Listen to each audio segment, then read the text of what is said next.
রোজা মুখে রেখে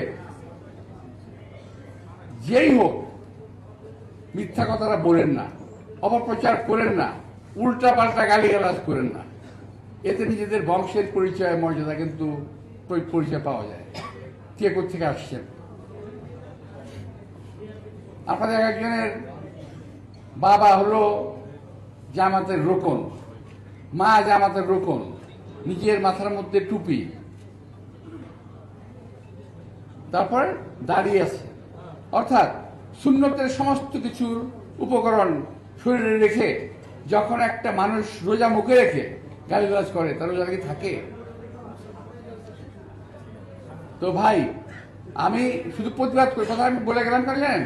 অনেকগুলো মিডিয়া তো প্রতিবাদটা করে গেলাম।